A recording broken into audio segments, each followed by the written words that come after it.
Everyone, DVS ম্যাডামের ক্লাসে তোমাদের সকলকে স্বাগতম। আমি ডিভিএস ম্যাডাম। সবার আগে চ্যানেলটা সাবস্ক্রাইবের পর প্রত্যেকে নোটিফিকেশন অন রাখবে, যাতে যখন যখন ভিডিও আপলোড হোক তোমাদের কাছে পৌঁছে যায়।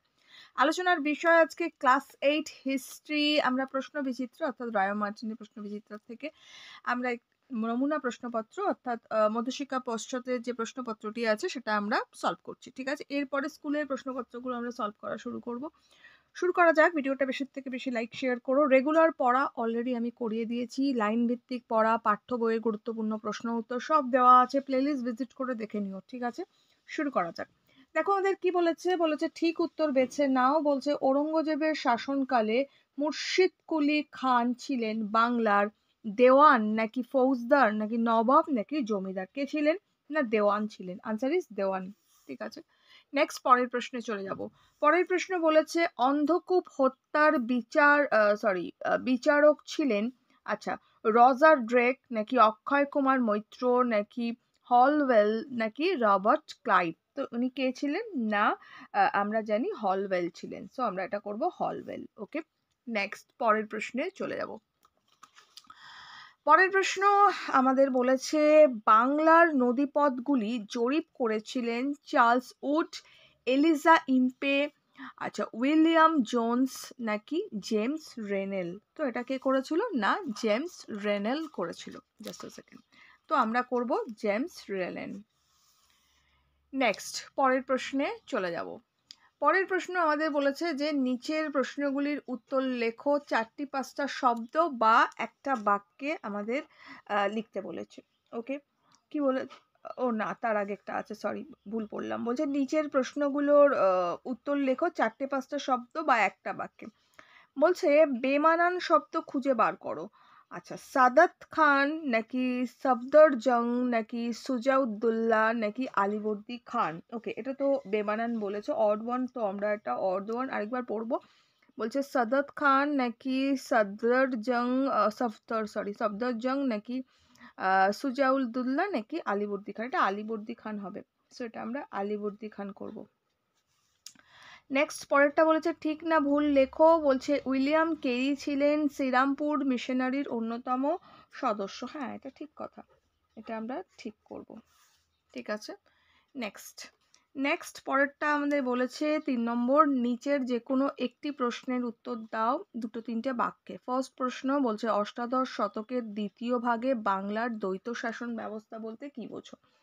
ঠিক আছে, চলো আনসারটা আমরা দেখে নিই কিভাবে লিখবো।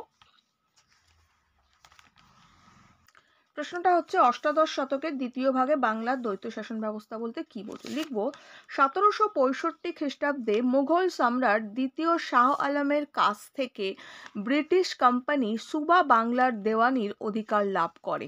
এর ফলে বাংলার দুজন শাসকের শাসন কায়েম হয়।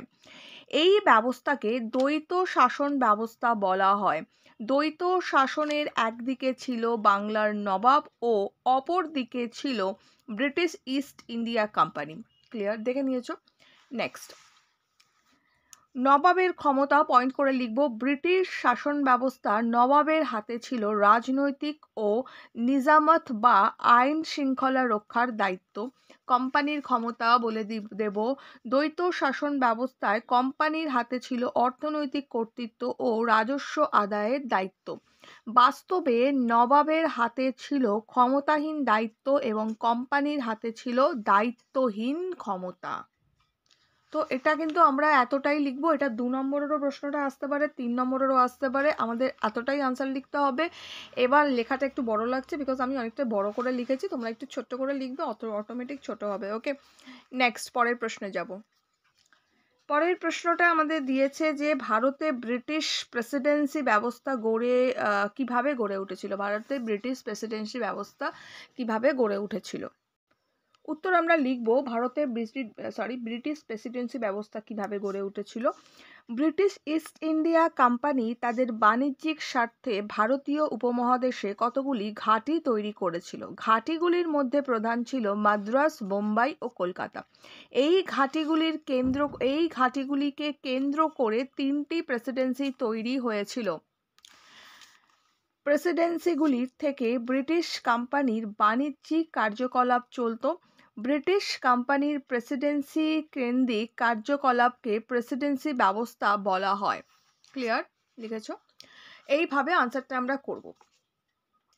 এরপরে যে বড় প্রশ্নগুলো দেখছো, আমি অলরেডি সাজেশন ভিডিওতে বড় প্রশ্নগুলো দিয়ে দিয়েছি, ঠিক আছে? দুই একটা যে প্রশ্ন বাকি থাকবে, আমি এই তোমাদের সমস্ত স্কুলের প্রশ্নপত্রগুলো করানোর পরে লাস্ট ভিডিও আনবো, যার মধ্যে সমস্ত বড় প্রশ্ন যেগুলো বাকি আছে আমার সেগুলো থাকবে। ওকে, অলরেডি আমি দিয়ে দিয়েছি, তোমরা পেয়ে যাবে প্লেলিস্ট ভিজিট করলে। আর বাকি যেগুলো থাকবে একটা ভিডিওতে আসবে। সো প্রত্যেকে নোটিফিকেশন অন রাখবে, যাতে যখনই ভিডিও আপলোড হোক তোমাদের কাছে পৌঁছে যায়। খুব ভালো থেকো, দেখা হচ্ছে একটু পরে নেক্সট পেপারে।